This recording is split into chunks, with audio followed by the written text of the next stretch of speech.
Sweet. Hi ಎಲ್ರಿಗೂ ನಮಸ್ಕಾರ. So ನನಗೆ ಡೈರೆಕ್ಟರ್ಸ್ ಅವರು ಫಸ್ಟ್ ಹೋದಾಗ ನನಗೆ ನಾರ್ಮಲಿ ಇದೆ. ದೆನ್ ಅದಾದ್ಮೇಲೆ ಡೈರೆಕ್ಟರ್ಸ್ ನನ್ನ ಜೊತೆ ಫ್ರೆಂಡ್ ಆದರು. ಅದಾದ್ಮೇಲೆ ನಾವೆಲ್ಲ ತುಂಬ ಕ್ಲೋಸ್ ಆಗಿದ್ವಿ. ಶೂಟ್ಸ್ ಎಲ್ಲ ಕಟ್ ಆದ್ಮೇಲೆ ಲಂಚ್ ಬ್ರೇಕು ಅಲ್ಲೆಲ್ಲ ಸುತ್ತಾಡ್ಕೊಂಡು ಬರೋರು. ನಾವೆಲ್ಲ ಫುಲ್ ಎಂಜಾಯ್ ಮಾಡ್ತಿದ್ವಿ. It was like not shooting ಅಂದರೆ ಮನೇಲಿ ಫ್ರೆಂಡ್ಸು ಹೊರಗಡೆ ಫ್ರೆಂಡ್ಸ್ ಇರ್ತಾರಲ್ಲ ಹಾಗಿತ್ತು. ಸೊ ಆ್ಯಂಡ್ ಸರ್ ನಂಗೆ ತುಂಬಾ ಇಷ್ಟಪಟ್ಟರು. ಆ್ಯಂಡ್ ಸರಿಗೆ ಒಂದು ಮೂವಿ ನಾನು ಮಾಡ್ತೀನಿ ಅಂತ ಹೇಳಿದ್ದೆ. ಸರ್ ಪ್ಲೀಸ್ ಸಾಂಗ್ ಕೊಡಿ ಅಂತ.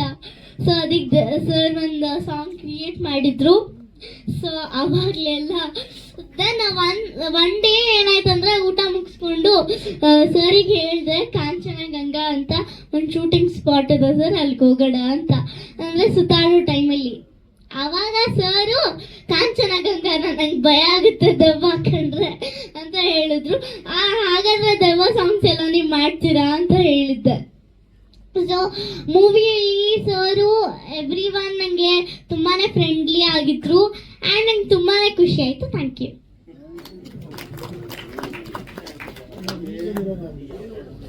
ಇವಾಗ ಥರ್ಡ್ ಅಂದರೆ ಶೂಟ್ ಇದ್ದಾಗೆಲ್ಲ ಸ್ಕೂಲ್ ರಜೆ ಇರ್ತಿತ್ತು. ಶೂಟ್ ರಜೆ ಇದ್ದಾಗೆಲ್ಲ ಸ್ಕೂಲ್ಗೆ ಹೋಗ್ತಿದ್ದೆ. ಶೂಟಿಂಗ್ ಮಾಡೋ ಸ್ಕೂಲ್ ರಜಾ. So sweet. ಕಂಫರ್ಟಬಲ್ ಆಗಿದೆ.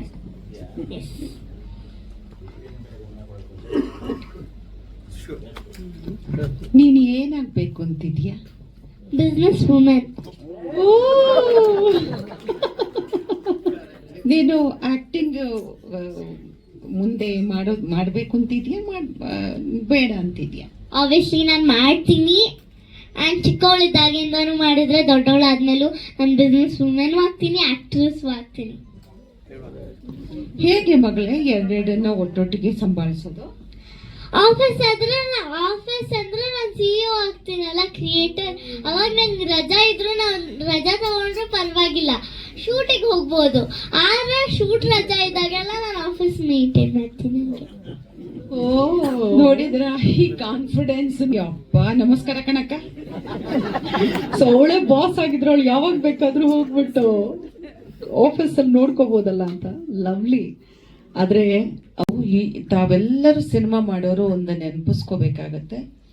ಮೊದಲು ನಮಗೆ ನಮ್ಮ ಚಿತ್ರಗಳನ್ನ ಜನರಿಗೆ ಇದು ಬರ್ತಾ ಇದೆ, ನಾವು ಇಂಥ ಒಂದು ಸಾಧನೆಯನ್ನ ಮಾಡಿದೀವಿ, ನಮ್ಮ ಚಿತ್ರಗಳು ಇಂತಿಂಥ ಚಿತ್ರಮಂದಿರಗಳಲ್ಲಿ ಬಿಡುಗಡೆ ಆಗ್ತಿದೆ, ಈ ದಿನ ಬಿಡುಗಡೆ ಆಗ್ತಿದೆ ಅಂತ ಪೋಸ್ಟರ್ಸ್ಗಳಿತ್ತು. ಎಲ್ಲ ಪೋಸ್ಟರ್ಸ್ಗಳು ಹೊರಟೋಗ್ಬಿಡ್ತು. ಇವತ್ತು ಎಂಥ ಸಂಕಷ್ಟದಲ್ಲಿದ್ದೀವಿ ಅಂತಂದ್ರೆ, ನಾಳೆ ಬೆಳಿಗ್ಗೆ 10 ಗಂಟೆಗೂ 11 ಗಂಟೆಗೂ ಪಿಕ್ಚರ್ ರಿಲೀಸ್ ಅಂತಂದ್ರೆ ಬೆಳಿಗ್ಗೆ 9 ಗಂಟೆಗೂ 10 ಗಂಟೆಗೂ ಪೋಸ್ಟರ್ ಅಂಟಿಸುವಂತ ಕೆಲಸ ನಡೀತಾ ಇದೆ. ಇಂಥ ಸಂದರ್ಭದಲ್ಲಿ ನನ್ನ ಅನಿಸಿಕೆ ಮಟ್ಟಿಗೆ ಪ್ರತಿ ಒಬ್ಬ ಮನುಷ್ಯರು ಈ ತರದ್ದು ಟೀಸರ್ ಮಾಡಿದಾಗ ಚಿತ್ರಮಂದಿರದಲ್ಲಿ ದಯವಿಟ್ಟು ಬಿಡುಗಡೆ ಮಾಡಿ. ಟೀಸರ್ನ ಬಿಡುಗಡೆ ಅಂತಂದ್ರೆ ಚಿತ್ರಮಂದಿರದಲ್ಲಿ ಇದನ್ನ ಕೊಟ್ಬಿಡಿ. ನೀವು ಕೊಟ್ಬಿಟ್ಟು ದಯವಿಟ್ಟು ಇದನ್ನ, ಯಾಕೆಂದ್ರೆ ನಮ್ಗೆ ಯಾವುದೇ ಪಬ್ಲಿಸಿಟಿ ಇಲ್ಲ. ಆಮೇಲೆ ಟಿವಿನಲ್ಲಿ ತೋರಿಸ್ಲಿಕ್ಕೆ ನಮ್ಗೆ ತುಂಬಾ ದುಬಾರಿ ಆಗುತ್ತೆ.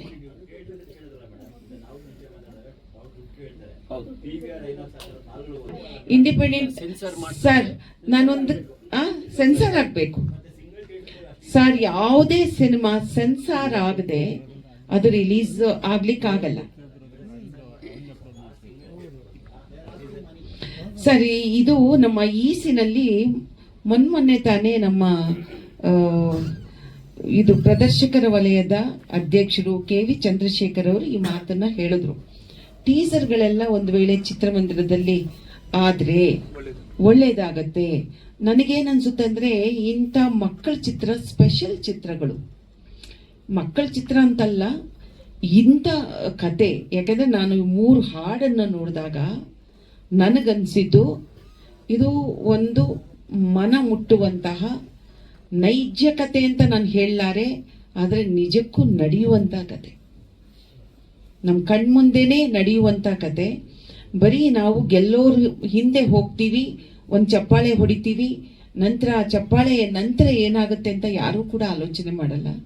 ಆದರೆ ಅಷ್ಟೊಂದು ಮಕ್ಕಳು ಪಾರ್ಟಿಸಿಪೇಟ್ ಮಾಡುವಾಗ ಮಕ್ಕಳಲ್ಲಿ ತಾಯಿ ತಂದೆ ಕೆಲವು ಆಸೆ ಆಮಿಷಗಳನ್ನ ಹೆಚ್ಚು ಒತ್ತಡ ತರ್ತಾರೆ ಅನ್ನೋದು ಕಣ್ಣಿಗೆ ಕಾಣುತ್ತೆ, ಕೇಳಿದೀವಿ.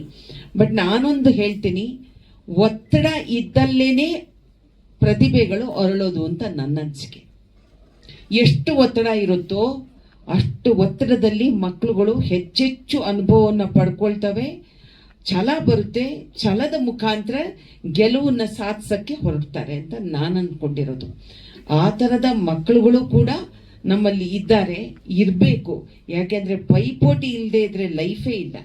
ಅದರಲ್ಲೂ ಈಗಿನ ಕಾಲ ವೇದಿಕೆಯ ಮೇಲೆ ಆಸೀನರಾಗಿರುವಂತಹ ಗಣ್ಯರಿಗೆ ಹಾಗೂ ಎಲ್ಲ ನನ್ನ ಪ್ರೀತಿಯ ಪತ್ರಿಕೆ ಹಾಗೂ ಮಾಧ್ಯಮ ಹಿರಿಯರಿಗೆ, ಸ್ನೇಹಿತರಿಗೆ ನಮಸ್ಕಾರ ಸಲ್ಲಿಸ್ತಾ, ನನ್ನ ಮಗಳೇ ಸೂಪರ್ ಸ್ಟಾರ್ ಸಿನಿಮಾ ಆರಂಭ ಆಗುವಂತಹ ದಿನಗಳಲ್ಲಿ ಕುಮಾರಣ್ಣನ ಮತ್ತೆ ಫೋನ್ ಮಾಡ್ತಾರೆ ಬಹಳ ವರ್ಷಗಳ ನಂತರ, ಹಿಂಗೊಂದು ಸಿನಿಮಾ ಮಾಡ್ತಾ ಇದ್ದೀನಿ, ನೀನೊಂದು ಈ ಥರ ಒಂದು ಮಗುವಿನ ತಂದೆ ಪಾತ್ರವನ್ನು ಮಾಡ್ಬೇಕು ನೀನು ಅಂತ ಹೇಳ್ತಾರೆ.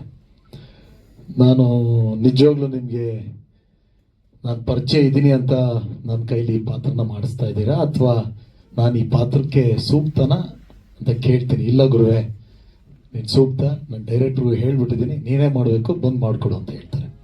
ಆಗಲ್ಲ, ನಾನು ಬಂದು ಮಾಡ್ತೀನಿ ಅಂತ. ಇದನ್ನು ಯಾಕೆ ಹೇಳ್ತಾ ಇದ್ದೀನಿ ಅಂದರೆ 2009-10 ಅಂದ್ಕೊಳ್ತೀನಿ, ನಾನು ಮಹಾಭಾರತ ಧಾರಾವಾಹಿ ಮಾಡಬೇಕಾದ್ರೆ ನಾನು ದುರ್ಯೋಧನ ಆಗಿ ಮಾಡಿದಾಗ ನನಗೆ ಪ್ರಪ್ರಥಮವಾಗಿ ಮೇಕಪ್ ಮಾಡಿದ ಕುಮಾರಣ್ಣ. ಆ ಒಂದು ಋಣ ನನ್ನ ಮೇಲಿತ್ತು, ಅವ್ರ ಮೇಲಿದ್ದ ಅಭಿಮಾನ. ನಾನಿವತ್ತು ಬಂದು ಈ ಸಿನಿಮಾನ ಮಾಡಿದ್ದೀನಿ, ನನ್ನ ಕೆಲಸನ ಅಚ್ಚುಕಟ್ಟಾಗಿ ಮಾಡಿದ್ದೀನಿ ಅಂತ ನಾನು ಭಾವಿಸ್ತಾ ಇದ್ದೀನಿ. ಕೆಲಸ ಮಾಡಿದ್ಮೇಲೆ ಅನಿಸ್ತು, ಕತೆ ಎಲ್ಲವನ್ನು ಕೇಳಿದ ನಂತರ, ಹೌದಲ್ವಾ, ರಿಯಾಲಿಟಿ ಶೋ ಇಂದ ಆಗಲೇ ಮೇಡಮ್ ಹೇಳಿದ್ರು ಎಷ್ಟು ಮಕ್ಕಳ ಮೇಲೆ ಪರಿಣಾಮ ಬೀಳ್ತಿದೆ, ಇದರಿಂದ ಆಗ್ತಿರುವಂಥ ಅನುಕೂಲ ಎಷ್ಟು ಅನಾನುಕೂಲ ಎಷ್ಟು ಅಂತ ನಾನು ಯೋಚನೆ ಮಾಡಿ ಇದನ್ನ ಯಾಕೆ ನಾನು ಈ ಒಂದು ಸಂದೇಶ ಕೊಡೋದಕ್ಕೆ ಇವರೇನು ತಂಡ ಹೊರಟಿದ್ರೆ ಇದ್ರಲ್ಲಿ ನನ್ನ ಪಾತ್ರನೂ ಯಾಕೆ ಇರಬಾರ್ದು, ಮಾಡೋಣ, ಒಂದು ಒಳ್ಳೆ ವಿಚಾರನ ಹೇಳಕ್ ಹೊರಟಿದ್ದಾರೆ. ಇತ್ತೀಚಿನ ದಿನಗಳಲ್ಲಿ ಬರ್ತಿರುವಂತಹ ಚಿತ್ರಗಳಲ್ಲಿ ಸಂದೇಶವೇ ಇರಲ್ಲ, ಅಂತ ಸಂದರ್ಭಗಳಲ್ಲಿ ಇದೊಂದು ಒಳ್ಳೆ ಸಂದೇಶ ಕೊಡ್ತಾ ಇರೋಂಥ ಸಿನಿಮಾ ಅಂತ ನಾನು ಭಾವಿಸಿ ಈ ಸಿನಿಮಾನ ಒಪ್ಕೊಂಡೆ. ಇದಕ್ಕೆ ಅವಕಾಶ ಮಾಡಿಕೊಟ್ಟಿದ್ದು ಕುಮಾರಣ್ಣ, ನಮ್ಮ ಡೈರೆಕ್ಟರ್, ಎಲ್ರಿಗೂ ಥ್ಯಾಂಕ್ಸ್ ಹೇಳ್ತೀನಿ. Thank you so much. ಅವರ ಪ್ರೊಡಕ್ಷನ್ ಅಲ್ಲಿ ಆಕ್ಟ್ ಮಾಡುವಂತ ಅವಕಾಶ ಸಿಕ್ಕಿರ್ಲಿಲ್ಲ. ಹಾಗೆ ಇನ್ನೊಂದು ಖುಷಿ ಏನು ಅಂತಂದ್ರೆ ಇದೊಂದು ಹೊಸ ತಂಡ. ಹೆಚ್ಚಾಗಿ ಕೆಲವು ವಾಂತಿ ಬರುತ್ತೆ, ಒಂದು ಇನೋವಾ ಕಾರ್ ಕಳ್ಸಿದ್ರೆ ಮಾತ್ರ ಬರ್ತೀವಿ ಅನ್ನೋರು. ಆದ್ರೆ ಇದು ತಪ್ಪು ಸರಿ ಅಂತ ನಾವು ಹೇಳೋದಕ್ಕೂ ಆಗಲ್ಲ. ಅವಕಾಶ ಸಿಕ್ಕಾಗ ಯಾಕೆ ನಾವು ಅದನ್ನ ಬಳಸ್ಕೋಬಾದ್ರು ಅನ್ನೋದಿರುತ್ತೆ. ಆದ್ರೆ ಇದೆಲ್ಲದರ ಜೊತೆಗೆ ಈ ಸಿನಿಮಾದಲ್ಲಿ ಹೇಳಕ್ ಹೊರಟಿದಾರಲ್ಲ, ಆ ಮಗುವಿನಲ್ಲಿ ಏನು ನಿಜವಾದ ಅದೊಂದು ಏನು ಕಲಿಯೋದಕ್ಕೆ ಆಸಕ್ತಿ ಇದೆಯೋ ಅದರಲ್ಲಿ ಆ ಮಗುನ ಬೆಳೆಯೋದಕ್ಕೆ ಬಿಡಿ ಅಂತ ಹೇಳಕ್ ಹೊರಟಿರೋದು. ಆ ಕತೆ ಬಹಳ ಚೆನ್ನಾಗಿದೆ, ಬಹಳ ಚೆನ್ನಾಗಿ ಮೂಡ್ ಬಂದಿದೆ. ಇಡೀ ಟೀಮ್ಗೆ ನಾನು ಆಲ್ ದಿ ಬೆಸ್ಟ್ ಹೇಳೋದಕ್ಕೆ ಇಷ್ಟಪಡ್ತೀನಿ. ಈ ಒಂದು ಪಾತ್ರ ಕೊಟ್ಟಿದ್ದಕ್ಕೆ ಮತ್ತೊಮ್ಮೆ ಮಗದೊಮ್ಮೆ ಧನ್ಯವಾದ. ನಮಸ್ಕಾರ. Thank you so much. ಒಳ್ಳೇದಾಗ್ಲಿ. ಖಂಡಿತವಾಗ್ಲೂ ಸತ್ಯ. ಕ್ರಾಶ್ ಕೋರ್ಸ್ಗಳು ಇವಾಗ ಪ್ರಾರಂಭವಾಗಿದೆ.